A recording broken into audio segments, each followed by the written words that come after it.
வணக்கம் நண்பர்களே. பணம் இல்லாதது குறை இல்லைங்க. பணத்தை சேமிக்க தெரியாததான் நிஜமான குறை. தினமும் நீங்கள் 15 நிமிஷம் எடுத்துக்கிறீங்க. உங்கள் வாழ்க்கையை மாற்றக்கூடிய ஒரு மேஜிக்கை கற்றுக்க போகிறீங்க. 15 நிமிஷம் உங்கள் வாழ்க்கையில் ஒரு பெரிய மாற்றத்தை ஏற்படுத்த போகுது. நம்ம வாழ்க்கை விருப்பங்களை நிர்ணயிப்பது வேலையும் கல்வியும் இல்லை, நம்ம செலவு பழக்கங்க தான்.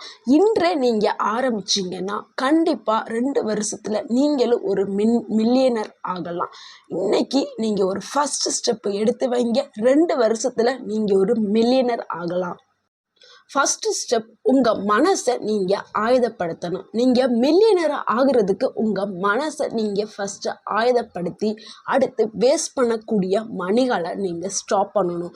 வேஸ்ட் பண்ணக்கூடிய மணிகள்னால், டீ ஷாப்புக்கு நிறையா பேர் மணிகளை வேஸ்ட் பண்ணுவீங்க. அதாவது ஒரு நாளைக்கு ஒரு டைம் டீ ஷாப்புக்கு போனால் போதும். சில பேர் பொழுதன்னைக்கும், அதாவது 2, 3, 4 டைம் டீ ஷாப்புக்கு போவாங்க. அதை நீங்கள் அவாய்ட் பண்ணணும். அதே மாதிரி ஆன்லைன் ஷாப்பிங்கை அவாய்ட் பண்ணணும். அவுட் சைடில் நீங்கள் சாப்பிடக்கூடிய உணவுகளை அவாய்ட் பண்ணணும். ஃபஸ்ட்டு இந்த மாதிரி நீங்கள் செஞ்சு உங்கள் மனசை நீங்கள் ஆயுதப்படுத்துங்க. அடுத்து ஒரு நாளைக்கு 15 நிமிஷத்தை நீங்கள் ஒதுக்குங்க. 15 நிமிஷத்தை ஒதுக்கி நான் பணக்காரனாக ஆகிறேன் அப்படின்னு சொல்லிட்டு நீங்கள் விஸ்வலைசேஷன் பண்ணணும். அதாவது லா ஆஃப் அட்ராக்ஷன் ஆல்ரெடி நீங்கள் பார்த்துருப்பீங்க. அப்படி பார்க்கலன்னா எங்களுடைய சேனலில் ப்ளேலிஸ்ட்டில் இருக்குது, போய் பாருங்கள். லா ஆஃப் அட்ராக்ஷனில் என்னென்ன சொல்லியிருக்கோமோ அதைத்தான் இங்கேயும் சொல்கிறோம். அதாவது விஸ்வலைசேஷன் பண்ணணும். உங்களுடைய கோல் என்ன? நான் கார் வாங்கணும், வீடு வாங்கணும் அப்படின்னு சொல்ல சில பேருக்கு கோல் இருக்குன்னா அந்த கோலை நீங்கள் அப்படியே கண்ணை மூடி விஸ்வலைசேஷன் பண்ணுங்கள். டெய்லி 15 நிமிஷம் இப்படி விஸ்வலைசேஷன் பண்ணும் பொழுது உங்களுடைய மைண்ட் சேஞ்ச் ஆக ஆரம்பிக்கும். ஆட்டோமேட்டிக்காக உங்களுக்கு ஒரு பெரிய மாற்றம் ஏற்படும். பிரபஞ்சம் உங்களுக்கு துணையாக நிற்கும். உங்களுடைய பாடி சேஞ்ச் ஆக ஆரம்பிக்கும். அது மாதிரி நாளைக்கு செலவு பண்ணுறத இப்போவே நீங்கள் எழுத ஆரம்பிங்க. எழுதுகிற பழக்கம் ரொம்ப முக்கியம். நாளைக்கு நீங்கள் என்ன செலவு பண்ண போகிறீங்க அப்படிங்கிறத முன்னாடி நைட்லேயே ஒரு நோட் பேடை எடுத்து நீங்கள் ஃபஸ்ட்டு நாளைக்கு நான் இந்த செலவு பண்ண போகிறேன் அப்படின்னு சொல்லிட்டு டீட்டெயிலாக நீங்கள் எழுதுங்க. அதாவது எதுக்காக நீங்கள் செலவு பண்ண போகிறீங்க அப்படின்னு சொல்லிட்டு, ஒரு ஸ்பெண்ட் எதுக்காக பண்ணுறோம், அது முக்கியமானதா அப்படிங்கிறத நீங்கள் எழுதுங்க. அதாவது what I today spend, what will spend tomorrow. இது ரொம்ப முக்கியம். இன்றைக்கி நான் என்ன பண்ணி நாளைக்கு நான் என்ன பண்ணிங்கிறத நீங்கள் எழுதணும். வேஸ்ட் செக்லிஸ்ட்னு ஒன்று வச்சுக்கிறோங்க. உண்மையிலே இது நமக்கு தேவையா அப்படின்ட்டு நீங்கள் அந்த செக்லிஸ்ட்டில் நீங்களே உங்களை கொஸ்டின் பண்ணிக்கிட்டு நீங்கள் அதை எழுத ஆரம்பிங்க. செல்ஃப் ப்ராமிஸ் மந்த்ரா நீங்கள் எடுத்துக்கிறீங்க. உங்களுக்கு நீங்கள் ஒரு வாக்குறுதியை கொடுத்துக்கிறீங்க. நான் கடன் இல்லாத நிம்மதியான பணக்காரனாக ஆக போகிறேன் அப்படின்னு சொல்லிட்டு இந்த லைனை நீங்கள் ஒரு நாளைக்கு 3 டைம் நீங்கள் ரிப்பீட் பண்ணணும். சொல்லுங்கள், நான் கடன் இல்லாத நிம்மதியான பணக்காரனாக ஆக போகிறேன் அப்படின்னு. இப்படி ஒரு கொள்கையை நீங்கள் எடுத்து நீங்கள் உங்கள் செலவுகளை கட்டுப்படுத்துறதுக்கு நீங்கள் ரெடியாக ஆகணும். பார்ட் 3ல் என்ன சொல்ல போகிறோம்னா, ரிச் பீப்புள் பட்ஜெட் ஃபார்முலாவை தான் சொல்ல போகிறோம். அதாவது பணத்தை கட்டுப்படுத்தி எப்படி பணத்தை பெருக்கிறது அப்படிங்கிறது. அதாவது சில பேர் மாத சம்பளம் வாங்குவீங்க, சில பேர் பிஸ்னஸ் பண்ணி அது ஒரு மாதத்துக்கோ இல்லை 2 மாதத்துக்கோ சேர்த்து ஒரு அமௌண்ட் வரும். இதை நீங்கள் என்ன பண்ணணுமா, மாத சம்பளம் வாங்குறவங்களா இருந்தாலும் சரி, பிஸ்னஸ் பண்ணுறவங்களா இருந்தாலும் சரி, யாராக இருந்தாலும் உங்களுடைய ஒரு அமௌண்ட் வரும்ல, அந்த அமௌண்ட்டை நீங்கள் 50%, 30%, 20%ன்னு 3ஆக பிரிங்க. 3ஆக பிரித்து 50%, அதாவது அதில் வரக்கூடிய பாதி அமௌண்ட்டை உங்களுடைய தேவைக்காக யூஸ் பண்ணிக்கிறீங்க. தேவை அப்படின்னா வீட்டு வாடகை, கரண்ட் பில்லு, வீட்டு மளிகை சாமான், உணவு, உடை, இது எல்லாமே உங்களுக்கு தேவையானதில் வந்துடும். அதை 50%ல் நீங்கள் அமௌண்ட்டில் யூஸ் பண்ணிக்கிறீங்க. அடுத்து 30%ங்கிறது உங்களுடைய பர்சனல் யூஸுக்காக நீங்கள் யூஸ் பண்ணுறது. அதாவது உங்களுடைய ஆடம்பர செலவு அப்படின்னு சொல்லலாம். உங்களுக்கு லக்ஸூரியாக ஏதாவது செலவு பண்ணணும் அப்படின்னா அந்த 30% நீங்கள் யூஸ் பண்ணிக்கிறீங்க. அதுக்கப்புறம் 20%, இது ரொம்ப இம்பார்ட்டன்ட். இந்த 20%ஐ நீங்கள் உங்களுடைய சேவிங்ஸில் நீங்கள் ஆட் பண்ணணும். ஓகேங்களா? இந்த 3 ஃபார்முலாவை யூஸ் பண்ணி நீங்கள் உங்களுடைய மாத சம்பளத்தை கூட நீங்கள் லட்சக்கணக்கில் மாற்றலாம். இதை மட்டும் நீங்கள் ஃபாலோ பண்ணால் போதும். உங்கள் மாத சம்பளம் தாங்க, ஆனால் உங்கள் வாழ்க்கையே வந்து இது கண்ட்ரோல் பண்ணக்கூடியதாக இருக்கும். இதுக்கு ஒரு ரியல் லைஃப் எக்ஸாம்பிளாக சொல்கிறேன். அருண்னு சொல்லிட்டு ஒரு சின்ன 25 வயசு பையன்தான். மாத சம்பளம் வந்து 18,000 தான் வாங்குகிறான். இந்த ஃபார்முலாவை ஃபாலோ பண்ணி 2 வருஷத்தில் 1,50,000 லட்சம் வந்து சேவ் பண்ணியிருக்காரு. அவர் எப்படி சேவ் பண்ணார், என்னென்ன டெக்னிக்கெல்லாம் யூஸ் பண்ணாருங்கிறத நான் ஸ்டோரியாக கீழே லாஸ்ட்டில் நான் உங்களுக்கு சொல்கிறேன். அது உங்களுக்கு ஒரு மோட்டிவேஷனாக இருக்கும். அதை ஃபாலோ பண்ணுங்கள். பார்ட் 4ல் நீங்கள் செய்யக்கூடியது என்னென்னா, no spend day challenge and auto saving. இது ரெண்டையுமே நீங்கள் கடைபிடிக்கணும்.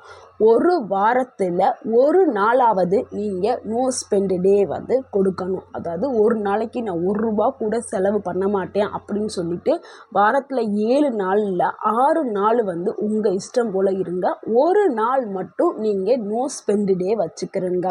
That means 0 unnecessary spend. அன்னைக்குன்னு நீங்கள் எதையுமே ஸ்பெண்ட் பண்ணக்கூடாது. அன்னெசரியாக எதுவுமே பண்ணாதீங்க. ஓகேங்களா? வாரத்தில் ஒரு நாள். ஆட்டோ டெபிட்னா ஒன்றும் இல்லைங்க. மேலே நம்ம சொன்னோம்ல 20% வந்து சேவ் பண்ணுங்கள். உங்கள் சேலரியிலேருந்து வரக்கூடியதை 20% சேவ் பண்ண சொன்னோம்ல, அந்த 20% வந்து ஆர்டி இல்லைன்னா மியூச்சுவல் ஃபண்டு, எஸ்ஏபி இந்த மாதிரி எதுலையாவது உங்களுடைய அமௌண்ட்டை போட்டு சேவ் பண்ணி வச்சுக்கிறேங்க. இப்போ உங்களுடைய அமௌண்ட் வந்து ஒரு சேஃபான இடத்துல போய் இருக்கும். இதுதாங்க உங்களுடைய ஸ்மார்ட்னஸ்ஸு. இப்படி நீங்கள் இதை ஃபாலோ பண்ணினா உங்களுக்கு கண்டிப்பாக பணம் பல மடங்கு பெருக ஆரம்பிக்கும். பார்ட் 5ல் என்ன பார்க்க போகிறோன்னா, நம்ம கண்டிப்பாக ஒரு எக்ஸ்ட்ரா இன்கம்மை ஜென்ரேட் பண்ணி இருக்கணும். அதாவது நீங்கள் ஆல்ரெடி பார்த்துக்கிட்டு இருக்க வேலையை பார்த்துக்கிட்டே சைடில் நீங்கள் ஒரு வேலையை பார்க்கணும். அதாவது பார்ட் டைம் ஜாப்னு சொல்லலாம். இல்லை நீங்கள் வீட்டில் இருந்து சைடில் ஒரு ஈவினிங் டைமில் ஒரு டியூஷன் எடுக்கலாம். இல்லைன்னா ஸ்நாக்ஸ் மேக் பண்ணி அதை பக்கத்தில் இருக்க ஷாப்புக்கு கொடுக்கலாம். இல்லை ஆன்லைனில் ஃப்ரீலான்சிங்காக ஒர்க் பண்ணலாம். டிஜிட்டல் மார்க்கெட்டிங் பண்ணலாம். அஃபிலியேட்டட் மார்க்கெட்டிங் பண்ணலாம். யூடியூப் சேனல் ஸ்டார்ட் பண்ணலாம். இன்ஸ்டாகிராமில் நீங்கள் ரிலீஸ் போட்டு அதில் ஏர்ன் பண்ணலாம்.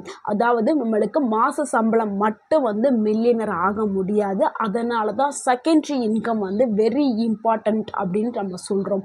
ஓகேங்களா? அதனால் நீங்கள் செகண்டாக ஒரு இன்கம்மை நீங்கள் கண்டிப்பாக ஜென்ரேட் பண்ணணும். அதாவது நீங்கள் பார்த்துக்கிட்டு இருக்க வேலையை பார்த்துக்கிட்டு என்ன பண்ணிடுவாங்க, சில பேர் பார்த்துக்கிட்டு இருக்க வேலையை வந்து விட்டுட்டு நான் இப்படி ஒரு இதை ஸ்டார்ட் பண்ணுவோம். அந்த மாதிரி ஸ்டார்ட் பண்ணாதீங்க.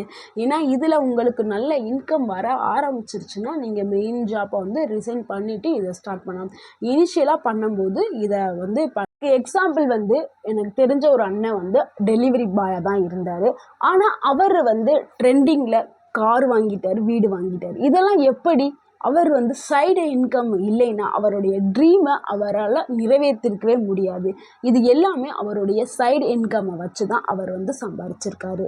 பார்ட் 6ல் நீங்கள் பவர் ஆஃப் காம்பவுண்டிங்கை தெரிஞ்சுக்கிறணும். அதாவது நீங்கள் மாதம் 5,000 போட்டிங்கன்னா உங்களுக்கு 2 வருஷத்தில் 1.25 லட்சம் வந்து கிடைக்கிற அளவுக்கு நீங்கள் ரெடி பண்ணணும். அதாவது நீங்கள் காசு வச்சுருக்க இடத்துல தான் உங்களுடைய ஃப்யூச்சர் கிடைக்கும்.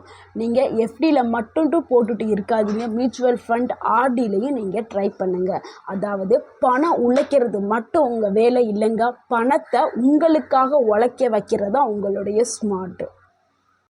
இதை கேட்டால் உங்களுக்கு ரொம்ப மோட்டிவேஷனாக இருக்கும். அருணுடைய ஜேர்னியை நம்ம பார்க்கலாம். அருண் வந்து ஒரு 25 வயசு பையன் தான். அவன் திருச்சியில் ஒரு ஸ்மால் கம்பெனியில் மாதம் 18,000 சம்பளத்துக்கு வேலை பார்த்துட்டு வர்றான். தினமும் சாப்பாடு, ரூமு, ரெண்டுன்னு அவன் கையில் காசு தங்குறதே இல்லை. வாங்குகிற சம்பளத்தை அப்படியே செலவு பண்ணிகிட்டே இருக்கான். அருணுக்கு ஒரு விஷயம் மட்டும் தெரிய வந்துச்சு. ஒரு நாளைக்கு நம்ம வாழணும்னா அதுக்கு நம்ம ஸ்மார்ட்டாக ஏதாவது யோசிக்கணும் அப்படின்னு சொல்லிட்டு அவன் யோசிச்சிருக்கான். அப்படி யோசிச்சு தான் இந்த மாதிரி நம்ம மேலே சொன்னோம்ல அதை எல்லாத்தையும் அவன் ஒர்க் அவுட் பண்ண ஆரம்பிச்சிருக்கான். ஒரு நாளைக்கு 100 ரூபாவது நம்ம சேவ் பண்ணணும் அப்படின்னு சொல்லிட்டு 30 நாளைக்கு 3000 சேவ் பண்ண ஆரம்பித்தான். அதுதான் அவனுடைய ஃபஸ்ட்டு ஸ்டெப்பாக அவன் எடுத்திருக்கான். அதுக்கப்புறம் வாரத்தில் ஒரு நாள் வந்து நோ ஸ்பெண்ட் டே வந்து அவன் வச்சுருக்கான். அப்புறம் ஹோட்டல் ஃபுட்டை அவாய்ட் பண்ணிவிட்டு ஹோம் குக்குடு ஃபுட்டை அவன் சாப்பிட ஆரம்பிச்சிருக்கான். டெய்லி டீ ஷாப்புக்கு போகிறத அவன் கட் பண்ணியிருக்கான். அடுத்து நைட்டில் அவன் எழுத ஆரம்பிச்சிருக்கான். நாளைக்கு நம்ம என்ன செலவு பண்ண போகிறோம், எவ்வளவு செலவு பண்ண போகிறோம், இது நம்ம நம்மளுக்கு தேவையா என்னங்கிறத அவன் நோட் பண்ண ஆரம்பிச்சிருக்கான். அவனுக்கு தேவையானது எல்லா விஷயத்தையும் எழுத ஆரம்பிச்சிருக்கான். அடுத்து அவன் வந்து ஒர்க் பண்ணியிருக்கான். அதாவது அவனுடைய சேலரியை 3ஆக பிரிச்சிருக்கான். நம்ம சொன்னோம்ல 50%, 30%, 20% ரூலை வந்து அவன் ஒர்க் அவுட் பண்ணியிருக்கான். அதாவது அவனுடைய 18,000 சம்பளத்தை வந்து 50%, 9,000 வந்து அவன் உணவு, ரெண்டு, வாடகை இது எல்லாத்துக்குமே அவன் கொடுக்க ஆரம்பிச்சிருக்கான்.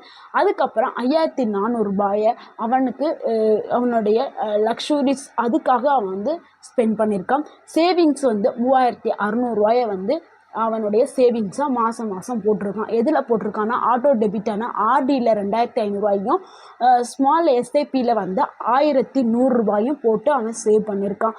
வாரத்துக்கு 2 நாள் மட்டும் கிட்ஸு டியூஷன் வந்து எடுத்திருக்கான். அதாவது 200 சம்பளத்துக்கு கிட்ஸ்க்கு டியூஷன் எடுக்க ஆரம்பிச்சிருக்கான். அதாவது ஒரு குழந்தைக்கு வந்து 200 சொல்லிட்டு அவன் வந்து மாதத்துக்கு வந்து 16,000 20,000 வரைக்கும் அவனுக்கு எக்ஸ்ட்ரா இன்கம் கிடச்சிருக்கு. இதை முழுக்கவே அவனுடைய சேவிங்ஸில் அவன் ஆட் பண்ணிக்கிட்டான். 2 வருடம் கழித்து ஆர்டி வேல்யூ எஸ்ஐபி வேல்யூ அருணுக்கு வந்து 1,50,000 லட்சம் வந்து கிடச்சிருக்கு. அப்புறம் அவர் வந்து மணியை எப்படி ஹேண்டில் பண்ணுங்கிற அந்த ஸ்கில் எல்லாத்தையுமே தெரிஞ்சுக்கிட்டு அவருடைய லைஃப்பில் அவர் அப்ளை பண்ணி இவ்வளவு ரூபாயை அவர் சம்பாரிச்சிருக்காரு. இந்த ஸ்டோரியை கேட்கும்போது உங்களுக்கு என்னால் முடியுங்கிற ஒரு நம்பிக்கையும் தன்னம்பிக்கையும் வர்றதுக்காக தான் இந்த ஸ்டோரி நான் கொடுத்துருக்கேன். இது உங்களுக்கு பயனுள்ளதாக இருந்திருக்கும். நண்பர்களே, பணக்காரனாக ஆவது கனவு அல்ல, அது ஒரு திட்டம். தினமும் நீங்கள் 15 நிமிஷம் உங்கள் வாழ்க்கைக்கு கொஞ்சம் நேரமாவது ஒதுக்கி நீங்கள் அதை செயல்படுத்துங்க. இன்றே ஆரம்பிங்க. 2 வருஷம் கழிச்சு நீங்கள் ஒரு பெரிய பணக்காரலாம் ஆகலாம். இந்த வீடியோ உங்களுக்கு பயனுள்ளதாக இருந்துச்சுன்னா லைக் பண்ணுங்கள், ஷேர் பண்ணுங்கள், மறக்காமல் எங்கள் சேனலை சப்ஸ்கிரைப் பண்ணுங்கள். தேங்க்யூ ஃபார் வாட்சிங்.